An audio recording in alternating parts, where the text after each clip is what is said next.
जब किसी कंपनी की कुल पूंजी को अगर कई समान हिस्सों में बांट दिया जाता है तो उस पूंजी का सबसे जो छोटा हिस्सा होता है जिसे लोग खरीदते हैं उसे शेयर कहा जाता है। दोस्तों एक उदाहरण से समझते हैं, जैसे आप एक बर्थडे पार्टी ऑर्गेनाइज करते हैं, उसमें एक गैंट केक बहुत बड़ा केक लेके आते हैं और उस केक को सभी पार्टी में शामिल लोगों में छोटी छोटी स्लाइसेस में बांट देते हैं।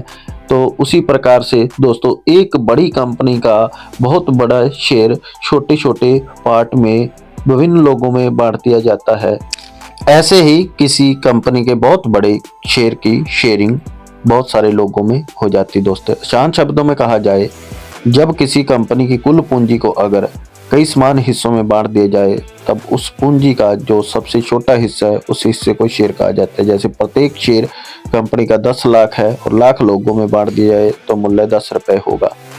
जब किसी कंपनी की कुल पूंजी को अगर कई समान हिस्सों में बांट दिया जाता है तो उस पूंजी का जो सबसे छोटा हिस्सा होता है जिसे लोग खरीदते हैं उसे शेयर कहा जाता है। यदि पूंजी को 10 भागों में बांट दिया जाए तो प्रत्येक शेयर का मूल्य 10 रुपए होगा। दोस्तों एक शेयर की कीमत और मूल्य विभिन्न कंपनियों और बाजारों में विभिन्न होती है। शेयर की कीमत बाजार और मूल्य और कंपनी के प्रदर्शन के आधार पर निर्धारित की जाती है। जैसे कि एक कंपनी में शेयर $50 का बिकता है जबकि दूसरी कंपनी का शेयर $200 में बिकता है। शेयर की कीमत अक्सर उस कंपनी के प्रदर्शन, आर्थिक स्थिरता और बाजार की स्थिति पर आधारित होती है। दोस्तों अगर आप भी share market, stock market zero से सुपर एडवांस तक सीखना चाहते हैं और आपको स्टॉक मार्केट में चार्ट पढ़ना लगता है मुश्किल, हम आपको सिखाएंगे चार्ट को कैसे पढ़ा जाता है।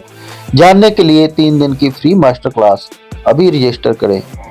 धन्यवाद दोस्तों।